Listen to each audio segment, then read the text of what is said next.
নতুন সরকার নতুন ভাবে এসছে। ভোট অ্যান্ড অ্যাকাউন্ট হয়েছিল ফেব্রুয়ারি মাসে, একটা পূর্ণাঙ্গ বাজেট হলো। আগামী ফেব্রুয়ারি মাসে 8 মাসের মাথায় আবার বাজেট আসবে।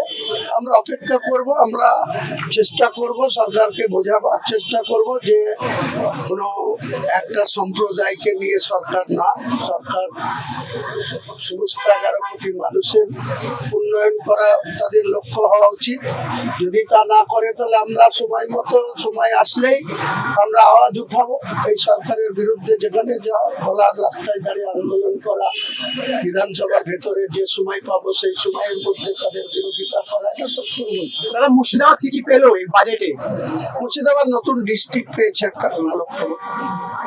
সাধারণত উল্লেখযোগ্য সেরকম আমি মুখ্যমন্ত্রীর কাছে আবেদন রেখেছিলাম রেজিনগর শিল্প তালুক এবং নদিয়া মুর্শিদাবাদ মিলে রামনগর সুগার মিলের ব্যাপারটা ভাবতে, ওটা সম্পূর্ণ বন্ধ হয়ে পড়ে আছে। এবং রেজিনগর সুগার শিল্প তালুক 16 আগস্ট 2007 তৎকালীন মুখ্যমন্ত্রী বুদ্ধদেব বাবু এই শিল্প তালুকের শিলান্যাস করেছিলেন। তারপরে দীর্ঘ সময় 15 বছর মমতা ব্যানার্জির সরকার শুধু মুখেই বলেছে, রেজিনগর তথা মুর্শিদাবাদকে বঞ্চিত রেখেছিল। এই সরকারের কাছেও এখনো কিছু আশানুরূপ আজকে কোনো ঘোষণা হয়নি। আগামী দিনে আমরা লেগে থাকবো। মুখ্যমন্ত্রীর ভোটের আগে আপনি বলেছেন যে শওকত মোল্লা এবারে জিততে পারবে না, কিন্তু হেরেছেন এবং তার বিরুদ্ধে ধর্ষণের অভিযোগ করছেন। কঠোরতম সাজা হওয়া উচিত। একজন সমাজের কীট হিসাবে মনে করি, একজন মহিলা তার মুখ ঢেকে সে তার 5 বছরের ছেলেকে যেভাবে তুলে নিয়েছে তার গুন্ডারা, বা সে তার ড্রাইভারের বিরুদ্ধে যে এলিগেশন এসেছে, এর কঠোর সাজা হওয়া উচিত। ও যেন জেল থেকে না বেরাতে পারে, এটাই বর্তমান সরকারের কাছে দাবি করি। দাদা, মুর্শিদাবাদে একাংশ আমরা জানি যে কৃষক এবং পরিযায়ী শ্রমিক প্রচুর রয়েছে মুর্শিদাবাদে, আমরা জানি। তাদের জন্য ভাবা হলো, কি বলবেন?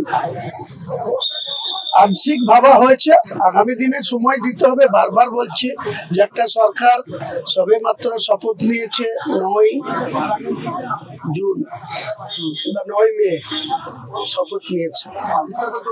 আপনি কিছু পার্সোনালি আবেদন করেছেন দাদা? হ্যাঁ, অনেক 11 দফা দাবি মুখ্যমন্ত্রীর কাছে পেশ করেছি। দেখি না, সময় দিতে হবে বলেছে, ধীরে ধীরে। আশা রাখছেন তো? আমার নওদা বিধানসভায় একটা আধুনিক কোলেস্টেরল পেঁয়াজ সংরক্ষণ করার জন্য উনি বলেছেন, করে দেবো। আরো কিছু বললাম, রেজিনগর শিল্প তালুক নিয়ে বলেছি, তারপরে পলাশী সুগার মিল নিয়ে বলেছি। একটা রাস্তা হচ্ছে বহরমপুর থেকে রামনগর ঘাট 39 কিলোমিটার, এত জঘন্য অবস্থায় আছে। পূর্বতন পূর্তমন্ত্রী মলয় রায়কে বারবার বলেছিলাম, বিধানসভার ভিতরে মেনশন করেছিলাম, কিন্তু আজও হয়নি।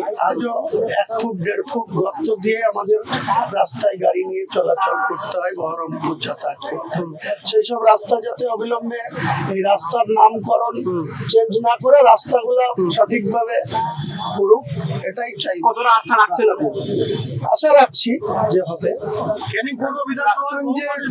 শওকত মোল্লা নয়, এরকমই শওকত মোল্লার সাথে সঙ্গী যারা ছিল বহু এরকমই অপরাধী আছে, সবাইকে তদন্তের আওতায় এনে তাদের গ্রেপ্তার করে যত তাড়াতাড়ি সম্ভব ট্রায়াল ফেস করে তাদের সাজা দেওয়া উচিত। তারা সরকারি কর্মচারীদের এতদিন মমতা ব্যানার্জি বলেছিল ঘেউ ঘেউ করবে না, তাদের ডিএ নিয়ে ঘেউ ঘেউ করবে না বলেছিলেন। এই সরকার তো 20% ডিএ ঘোষণা করেছে, ইফেক্ট হবে আগামী অক্টোবর থেকে। এবং সংখ্যাটা খুব ভালো। রাজ্য সরকারি কর্মচারীরা অনেক দিন থেকে বঞ্চিত ছিলেন, তো 18% ছিল, এটা 20% বাড়িয়ে 38 হলো। আর বোধহয় 10% কেন্দ্রীয় সরকার হারে কম থাকলো। নিশ্চয়ই আগামী বাজেটে আরো কিছুটা। পাশাপাশি কর্মসংস্থানে বিশাল জোর দেওয়া হবে। হ্যাঁ, কর্মসংস্থান 1 লক্ষ কর্মসংস্থান নতুন নিয়োগ হবে বলেছে। 20,000 পুলিশে, 50,000 শিক্ষক, আদার্স পঞ্চায়েত থেকে শুরু করে সব ডিপার্টমেন্ট মিলে 1 লক্ষ কর্মসংস্থান হবে। এটা একটা ভালো। যুব সম্প্রদায়ের জন্য অনেকটা উন্নতি হলো। অনেক দিন থেকে তো নিয়োগ হয়নি। প্রত্যেকটা ডিপার্টমেন্টে 40% স্ট্রেংথ নিয়ে অফিস চলে। আমরা জানি তো, কোনো কর্মচারী দেখা নাই, টেবিল ফাঁকা। তো এই 1 লক্ষ কর্মসংস্থান হলে স্কুলগুলোও বাঁচবে, আবার স্বাস্থ্য দপ্তরেও অনেক ডাক্তার নিয়োগ হলে সেটা হসপিটালগুলো আরো পরিষেবা মানুষ পাবে। আগে সরকারের নিয়োগের ক্ষেত্রে দেখলাম অনেক দুর্নীতি, যেমন পুলিশের নিয়োগের ক্ষেত্রে অনেক দুর্নীতির কথা, কিন্তু এই সরকার আবার পুনরায় তাদেরকে নিয়োগ করছেন, এই বিষয়টা কিভাবে দেখছেন? দেখুন, পরিকাঠামো তো সঙ্গে সঙ্গে সবকিছু চেঞ্জ করা যায় না। যে আমলারা বিগত সরকারের বিভিন্ন প্রিন্সিপাল সেক্রেটারি বিভিন্ন পদে বিলং করতো, তাদের রাতারাতি সবাইকে চেঞ্জ করে সেই স্ট্রেংথ কোথায়, সেই স্টাফ কোথায়? কাজে আস্তে আস্তে সময় নিয়ে করবে।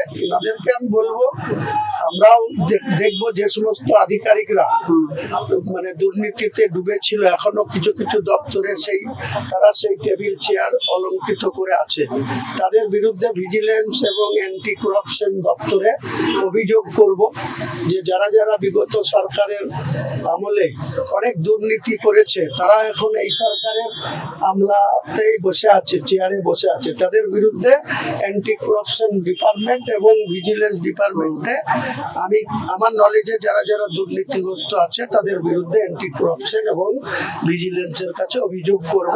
নিশ্চয়ই এই সরকার তৎপর হবে এবং তাদের বিরুদ্ধে তদন্ত করে তাদের ব্যবস্থা নেবে। এতদিন বিরোধীদের কথা বলতে দেওয়া হতো না, তাদের পতাকা দেখা গেল না, এমন প্রশ্ন উঠছে, কি বলবেন? কি বলছেন? আন্তর্জাতিক এওয়ার্ডেতে এই পুরো ঢালাও করে একটা প্রোগ্রাম সাজানো হলো, প্রধানমন্ত্রী আসলে সেখানে কোথাও জাতীয় পতাকা দেখা গেল না, শুধুমাত্র বিজেপির পতাকা দেখা গেছে, এমন প্রশ্ন উঠছে, কি বলবেন? দেখুন, ওনারা তো এটা বলেছে যে এই যে যোগা দিবস, এটা তো বলেছে ন্যাশনাল প্রোগ্রাম, শুধু ভারতবর্ষের প্রধানমন্ত্রী হিসাবে না, উনি আরো কয়েকটি রাষ্ট্র নাকি এটা করছেন, তাহলে সেখানে তো ন্যাশনাল পতাকাটা থাকাটা বাঞ্ছনীয় ছিল বা আবশ্যিক ছিল। কেউ যদি না রাখে তার জন্য কি করা যায়? এতদিন ধরে বিরোধীদের কন্ট্রোল করা হচ্ছিল, কিন্তু এবার আপনারা দেখলাম আপনাকেও আপনার সবাই ভালো খোঁজ মেয়ে যে মুখ্যমন্ত্রী শুভেন্দু অধিকারী, কি বলবেন? না, আমি তো এটা খুবই ভালো লাগছে যে আমরা আমাদের নিজেদের শাসক দলের ব্রেঞ্চে বসেও আমাদের কোনো বলার অধিকার ছিল না, আমাদেরকে কোনো স্কোপ দেওয়া হতো না। ওখানকার যিনি চিফ হুইপ, ওনাকে যিনি পরিষদীয় মন্ত্রী, তারা খেয়াল খুশি মতো আমাদের কোনো জিজ্ঞাসা করতো না, বলবো কি বলবো না, কোনো সাবজেক্টে অংশগ্রহণ করবো কি করবো না, কিছুই বুঝে না। কিন্তু এখন বর্তমান মুখ্যমন্ত্রী বিরোধীদের একটা প্যাসেজ দিচ্ছে বা টাইম সমানভাবে দিচ্ছেন, আমরা নিশ্চয়ই স্পিকার সাহেবের কাছে সেই বলার যেটুকু সময় পাবো, আমরা আমাদের বিধানসভা নিজের ক্ষেত্র নিয়ে বা জেলা নিয়ে বা কোনো ইম্পর্টেন্ট বিষয়গুলো নিয়ে নিশ্চয়ই বিধানসভার ডেকোরাম মেনে আমরা সেই সবগুলো মুখ্যমন্ত্রী বা তথা সাবজেক্টের ডিপার্টমেন্টের যেসব দপ্তরের মন্ত্রী তাদের দৃষ্টি আকর্ষণ করে বক্তব্য রাখবো। আমরা দেখলাম যে ভোটের যে ফলাফল, সেই ফলাফলে মমতা বন্দ্যোপাধ্যায় সন্তুষ্ট নন, তিনি আর কোনো প্রার্থী পেলে সব করে গান গেয়ে কোনো লাভ নাই। ময়দানে হেরে এসে হাইকোর্ট যে এর আগেও তো নন্দীগ্রামে বলেছিল যে আমাকে জোর করে হারানো, আমাদের লোডশেডিং করে হারানো। 5 বছরে উনি ক্ষমতায় থেকে সেই লোডশেডিং এ হারানোর ফল কেন, রেজাল্ট কেন করে আসতে পারেন?